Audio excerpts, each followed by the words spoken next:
Inquilab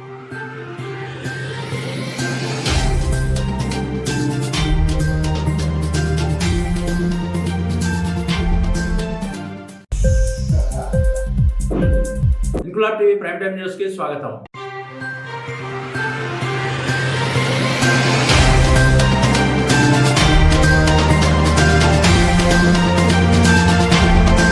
ఖత్మే నబూవత్ trust స్థాపించి 23 సంవత్సరాలు పూర్తయిన సందర్భంగా ట్రస్టీ మౌలానా సయ్యద్ అయూబ్ హష్మి నేడు హన్మకొండ మస్జిద్ ఆలంగీర్లో ఏర్పాటు చేసిన మీడియా సమావేశంలో మాట్లాడుతూ ఖత్మే నబూవత్ ట్రస్ట్ 2000 సంవత్సరంలో స్థాపించామని, ట్రస్ట్ యొక్క ముఖ్య ఉద్దేశం మారుమూల ప్రాంతాల్లో నివసించే అమాయక గ్రామీణ ముస్లింలకు ఇస్లాం మత ప్రాముఖ్యత ప్రచారం చేసి వారిని దైవ మార్గంలోకి తేవడం అన్నారు. ట్రస్ట్ లో 28 మంది మత గురువులు పనిచేస్తున్నారని, 70 కొత్త మసీదులు కట్టామని, నీటి ఎద్దడి ఉన్న ప్రాంతాల్లో 100 బోర్లు వేశామని తెలిపారు.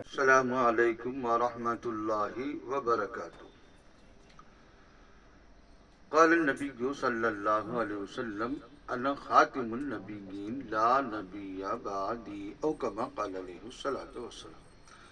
محترم حضرات، اس وقت مجلس تحفظ ختم نبوت ٹرسٹ ورنگل دفتر میں خاص طور سے ختم نبوت کے سلسلے میں وضاحت کی جا رہی ہے.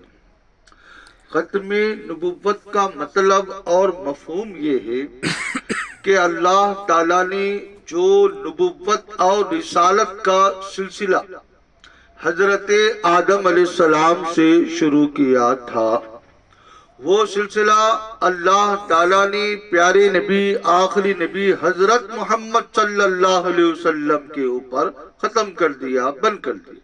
کیا مطلب یہ کہ اب قیامت تک کوئی نبی پیدا نہیں ہوگا. دوسرا مطلب اللہ تعالیٰ اب کسی کو نبی بنائے گا نہیں، کیونکہ سلسلہ بند ہو گیا. تیسرا مطلب جو بعض لوگوں نے کتابوں میں لکھا علماء نے، اب نیا نبی آنے والا نہیں. تو اس کا یہ مطلب ہوا کہ اللہ تعالیٰ یہ سلسلہ جو بند کر دیا، اب رہے حضرت عیسیٰ ابن مریم قیامت کے قریب بحیثیت امتی آنے کی وجہ سے ہمارے نبی کے آخری نبی ہونے میں ذرہ برابر فرق نہیں آئے گا، کیونکہ وہ پیدا نہیں ہو رہے، کیونکہ وہ نئے نبی نہیں ہیں، کیونکہ ان کو اللہ ہمارے نبی دنیا میں آ کر جانے کے بعد نبی نہیں بنایا، پہلے سے بن کے. سمجھے؟ تو یہ ختم نبوت کا مطلب ہے.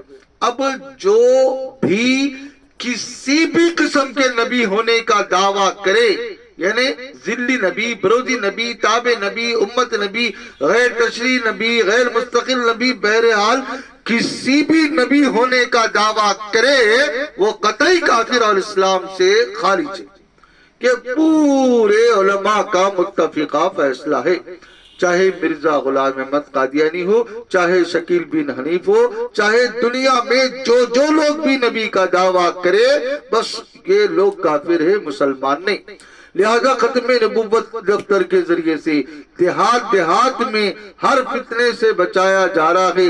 خصوصاً منکرین ختم نبوت سے لوگوں کو بچا رہے، ایمان کو بچا رہے، اور پھر مسجد بنانا، معلم کو رکھنا، تعلیم کا انتظام کرنا، دین کی بنیادی اور ضروری تعلیم سے لوگوں کو آراستہ اور پیراستہ کیا جا رہا ہے. تمام حضرات سے بھی گزارش ہے اپنے علاقوں میں آراستہ کریں، خاص طور سے علماء کرام کی سرپرستی میں ہر جگہ ختم نبوت کے پیغام کو عام کریں. چونکہ نبی اکرم صلی اللہ علیہ وسلم شک بھی کرے تو وہ ایمان سے خارج اور کافر ہو جاتا ہے. تو ایک تو توحید کا پیغام، دوسرا رسالت کا پیغام، تیسرا آخرت کا پیغام، جس کو اللہ نے قرآن مجید میں تفصیل کے ساتھ بیان کیا ہے. یہ چند باتیں خاص طور سے مجلس تحفظ ختم نبوت دفتر، مسجد عالمگیر، ہنمکنڈا ضلع، تلنگانہ اسٹیٹ، انڈیا کے اندر یہ بیان کر دی گئی. آپ حضرات سے گزارش ہے اس پیغام کو پوری دنیا کے اندر عام کیجئے. بولو انشاءاللہ، کریں گے انشاءاللہ.